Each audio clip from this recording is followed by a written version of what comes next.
আপনার সেই ছেলে বাবু, বলছিলাম না নিরীহ, ও আসলে নিরীহ না, ও অনেক ধুরন্ধর ছেলে। ও কি করছে জানেন? কি করছে? ও আপনার সেই চন্দন তার ল্যাপটপ চুরি করে বাকছে। কিন্তু চন্দনের সাথে বাবুর কানেকশন। ও হ্যাঁ, তাই তো।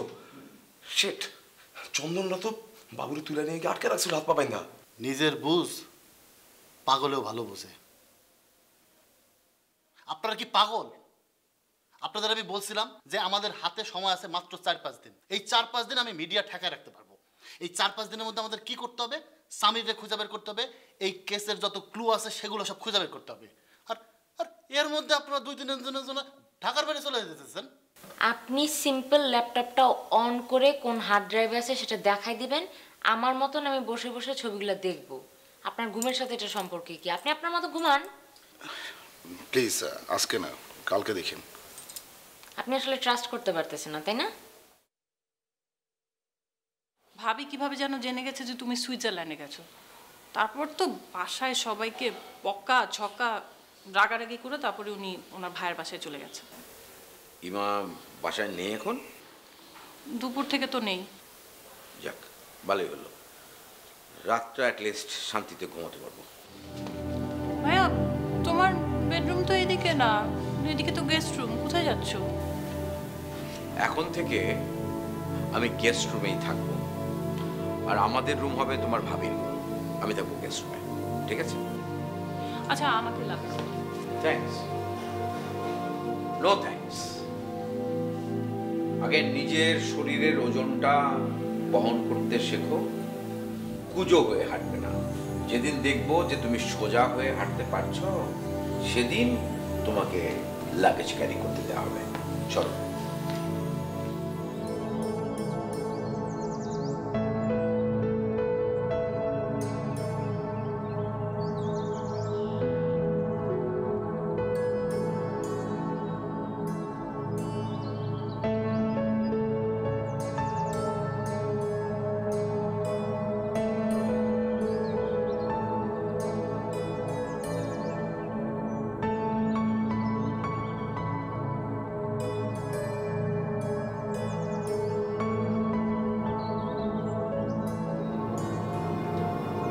করে তুমি আবার হঠাৎ করে HMV হয়ে আমাকে ফলো করছো কেন?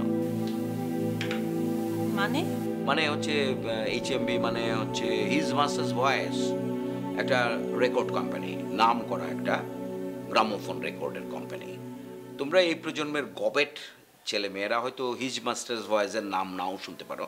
তোমাকে একটু সহজ করে দিই, ওই যে ইন্ডিয়ান চ্যানেল দেখো না, ওখানে ওদের একটা ফোনের বিজ্ঞাপন দেখায়, ভোডাফোন না কি যেন, একজন মনিব, সে ঘুরে বেড়াচ্ছে, যেখানেই যায় তার কুকুরটাও তার সঙ্গে সঙ্গে সেখানেই যাচ্ছে, সেখানেই ঘুরছে। তো তুমি আমাকে এখন এরকম ফলো করছো কেন? ওয়াই? না মানে আমি জিজ্ঞেস করতে আসছিলাম রাতের খাবার দেবো কিনা। এখন রাত 2টো বাজে, তোমার কি ধারণা আমি এত রাতে বাসায় ডিনার করব? আমি বাইরে থেকে খেয়ে এসছি। দেখো সাফকাত কোথায় আছে, ও যদি ঘুমিয়ে না থাকে তাহলে এখানে একটু পাঠিয়ে দাও। ওকে। ও হ্যাঁ শোনো, যদি ড্রাঙ্ক থাকে তাহলে পাঠানোর দরকার নেই।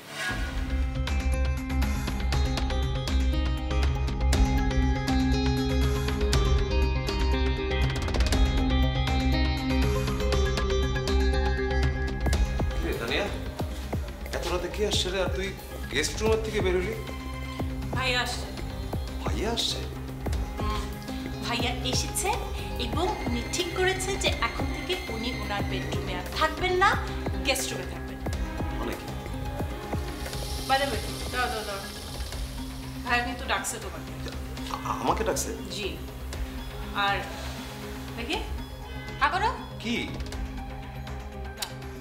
আর চেক করতে বলছে তুমি ড্রিঙ্ক করছো নাকি। সো গুড, তুমি ড্রিঙ্ক করো নাই, ভাইয়ের সাথে গিয়ে কথা বলো। আর সাবধান, ভাইয়ের কিন্তু মুখ মেজাজ খুব খারাপ। কাহিনী কি আমি বুঝলাম না, হঠাৎ করে সে চলে আসছে, আবার আমাকে ডাকতেছে কথা বলতে। এখনই ডাকছে? বি হিজ গেস্ট, যাও।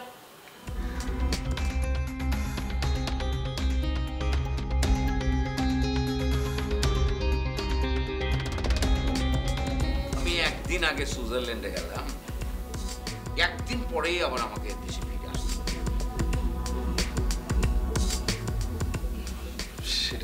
ভাইয়া, হঠাৎ করে কি এমন হয়ে গেল যে তুমি একদিনের ভিতরে ওর ব্যাক করলাম? আচ্ছা সবকা, তোমার কি মনে হয় এর কারণটা কি হতে পারে যে আমাকে একদিনের মধ্যে আমার ব্যাক করতে হলো? বুঝতেছি না, একটু ক্লিয়ার করে বলতে পারো? খুবই সিম্পল।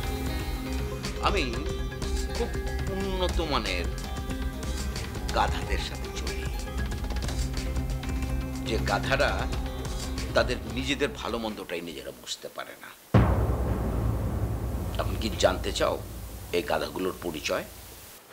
না মানে একজন যে আমি, সেটা তোমার কথা বলার ধরন দেখে বুঝতে পারতেছি। যদিও সরি টু সে দ্যাট আমি ক্লিয়ার না কি কারণে আমি উন্নত মানের গাধা, বাট আর বাকিরা কে কে? সবচেয়ে ছোট গাধা হচ্ছে এ বাড়ির ছোট মেয়ে, তোমার ছোট বোন তানিয়া। অল্প কিছুদিনের মধ্যেই সে একটা নিম্ফোম্যানিয়াকে পরিণত হবে। ওকে প্রেমে পড়তেই হবে এবং বেছে বেছে এমন সমস্ত ছেলেদের সাথে ওকে প্রেম করতে হবে যারা আমার ক্ষতি করার জন্য অস্থির হয়ে বসে আছে। যেমন ধরো প্রথমে রাজীব সালেহীন, তারপরে ওই ডিরেক্টর মেজবা সুমন। না না না, কামন ভাইয়া, ওই সুমন মনে হয় না ওর সাথে, মানে সুমনকে কিন্তু আমি নিজেও পছন্দ করি না, একেবারে দেখতে পারি না, বাট ওই হয়েছে কি, ওই সুমনের ফিল্মে ওকে লিড কাস্ট দিচ্ছে তো, যার কারণে হয়তো ও সুমনের সাথে একটু টাইম পাস করতেছে, দ্যাটস ইট। প্রেম প্রেম কিছু মনে হয় না আছে ভাইয়া। একজন সাধারণ মানুষের সাথে একজন নিম্ফোম্যানিয়াকের পার্থক্য কি জানো?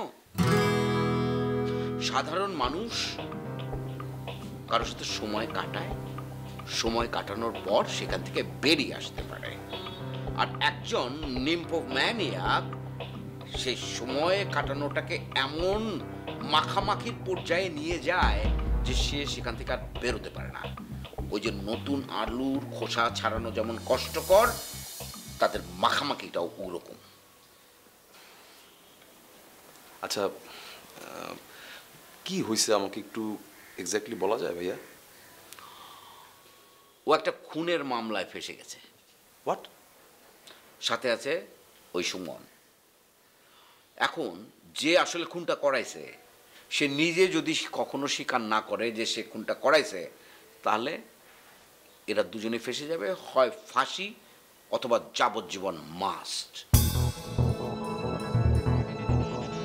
মজার ব্যাপার কি জানো? যে খুনটা করাইছে সে কখনোই স্বীকার করবে না যে সে খুনটা করেছে। কেন জানো? কেন? কারণ এই খুনটা করেছি আমি, আর এটাতে ফেসে যাচ্ছে ওই গাধা খুনটা। এখন এই গাধাটাকে তো সেভ করতে হবে। গোল্লায় যাক, উই হ্যাভ টু সেভ হার।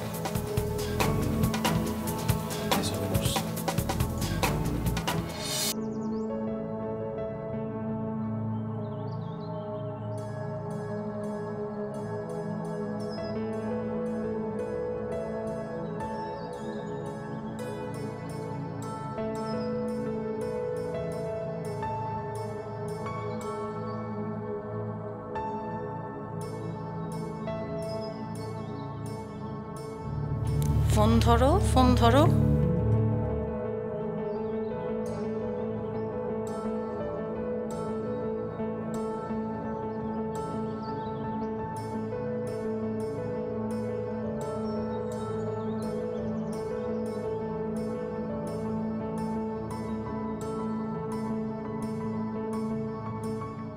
আর দ্বিতীয় উৎকৃষ্ট মানের গাধাটা হচ্ছ তুমি।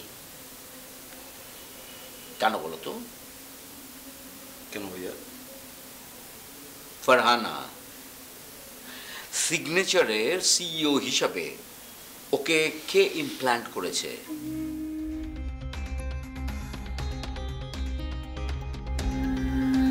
তোমার কি ধারণা ওখানে নুসরাতের জায়গায় ফারহানাকে কেন বসানো হলো?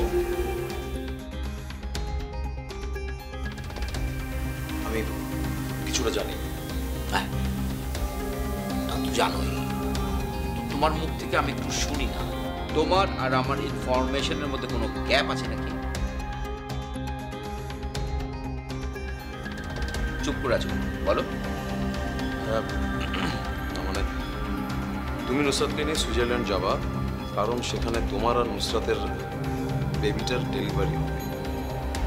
আর এই সব কিছু প্রসেসের ভিতর যে 1 বছর সময়টা, এই সময়টা নুসরাতের ফার্মটা যেন ঠিকঠাক মতো চলে, সেই জন্য তুমি নিজে ফারহানাকে অ্যাপয়েন্ট করছো।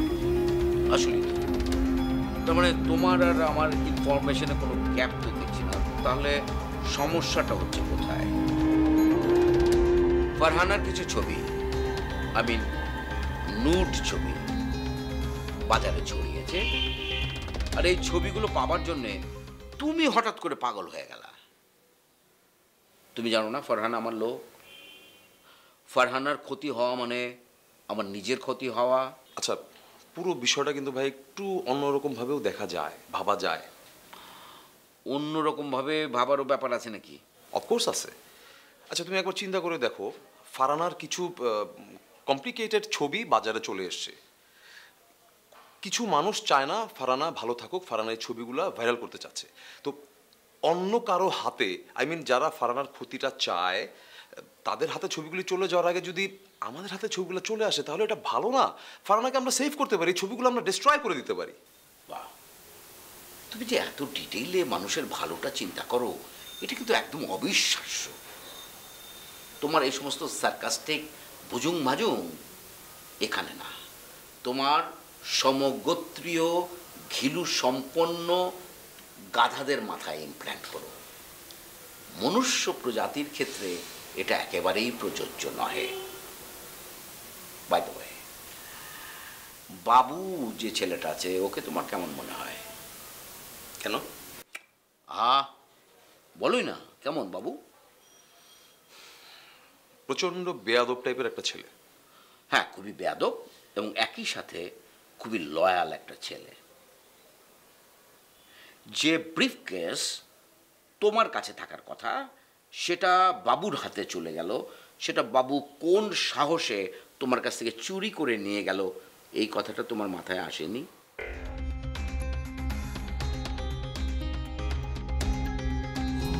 কি করে? সকালে আমি বেশ কিছু দিনের জন্য দেশের বাইরে যাব। ইন দ্য মিড টাইম আমার হয়ে তোমাকে কিছু কাজ করতে হবে। জি স্যার, বলেন। আমি কথাটা তোমাকে কিভাবে বলবো ঠিক বুঝতে পারতেছি না। কথাগুলো বলা আমার জন্য বেশ কঠিন। আমার তো চারিদিকে শত্রু, বন্ধুর সংখ্যা কম, আর বন্ধু হওয়ার কোনো কারণও নাই।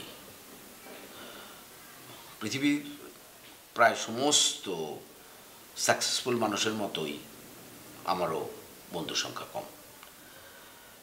তবে এই বন্ধুর বেশে যারা আমার শত্রু, তারা কারা, এটা আমার জানা খুব দরকার। আমার ছোট ভাই সাফকাত, ও এমনিতে ভালো ছেলে, খুবই ভালো, একটু মাথা গরম। এটা কোনো দোষের কিছু না। তারপরেও মাথা গরম অবস্থায়ও কিছু ইম্পালস ডিসিশন নিয়ে ফেলে, সেটাও খারাপ কিছু না। কিন্তু ওকে যদি কেউ ভুল পথে চালায়, ও আমার জন্য ক্ষতিকর হতে পারে, মারাত্মক ক্ষতি। তো যে কদিন আমি অফিসে আসবো না, তোমার কাজ হবে সাফকাতকে কঠোর নজরদারিতে রাখা। ও কোথায় যায়, কি করে, সমস্ত কিছু দেখা, এবং কিছু কিছু ইনস্ট্যান্ট ডিসিশন তোমাকে নিতে হতে পারে, যেটাতে আমাদের লাভ হবে। কিন্তু স্যার, সাফকাত স্যার তো আমাকে সহ্য করতে পারে না, আমাকে তো কাছেই ঘেঁষতে দিবে না। তুমি তার কাছে ঘেঁষবে কিভাবে, সেটা তো তোমার রেসপন্সিবিলিটি, আমার না। আমি তোমাকে পে করছি, তো তোমার অরিজিনাল যা স্যালারি তার 2 times অ্যামাউন্ট।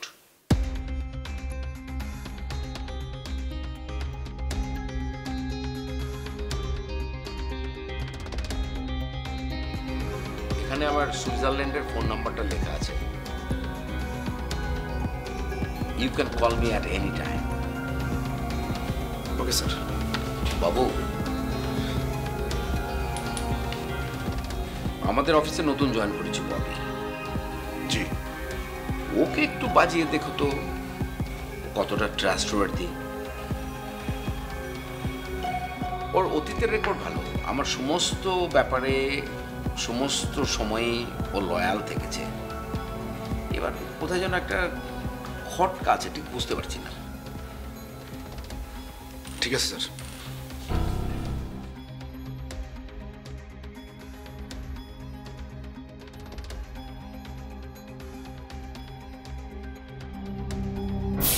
বাবু যে ব্রিফকেসটা তোমার কাছ থেকে চুরি করলো সেটা নিয়ে প্রথমে ববির কাছে গেল, তারপর রাজীব সালেনের কাছে গেল সেটা সেল করতে। এটা তো পুরোটা নাটক, আমার সাজানো একটা নাটক। আনফরচুনেটলি ছবির আসল মালিকরা ওকে কিডন্যাপ করে নিয়ে গেল। কি বলো ভাইয়া, বাবু কিডন্যাপড? হ্যাঁ, ভাব করো না, এমন একটা ভাব করো না যে তুমি জানো না যে বাবু কিডন্যাপ হয়েছে। কেন, তোমাকে সামির বলেনি? ছেলেটা বুদ্ধি করে সেখান থেকে পালায় আসছে, এখন আছে রাজীবের শেল্টারে।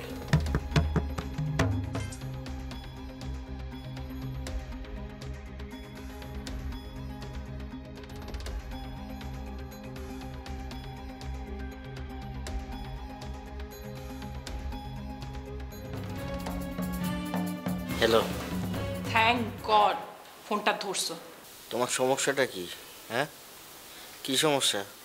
রাত কয়টায় ফোন দিছো আইডিয়া আছে? ভাইয়া আসছে। মানে বড় ভাইয়া সুইজারল্যান্ড থেকে দেশে ব্যাক করছে। সিরিয়াসলি? জি। তার মানে তো ওষুধ কাজ করছে। মনে তো হচ্ছে। এখন কি করতেছে? শাফকাতের সাথে গোপনে বুজবুজ ফুসফুস করতেছে। আরে বোকা, তুমি যাও, কথাগুলো শোনার চেষ্টা করো। ভাইয়া মনে হয় না আমাকে অ্যালাউ করবে। গাধা নাকি তুমি? হ্যাঁ, এমনি এমনি যাবার অ্যালাউ করবে? ভাব ধরো, ভাইয়ের জন্য কফি বানাই নিয়ে যাও। ভাই ক্লান্ত, কফি নিয়ে যাও। করবো? গাধার বাচ্চা কর, তাড়াতাড়ি কর, তাড়াতাড়ি যা, শোন কি প্ল্যান করে। আচ্ছা ঠিক আছে।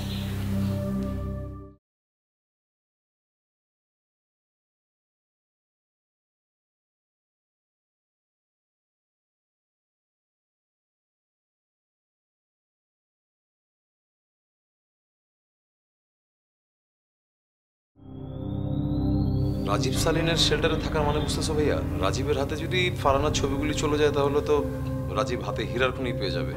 ওখান থেকে ও আজ রাতে পালিয়ে আসবে। আমি ওকে জাস্ট পাঠাইছিলাম যে ওরা ওকে কোথায় রাখে সেটা দেখবার জন্য। জায়গাটা চিনে রাখা দরকার ছিল।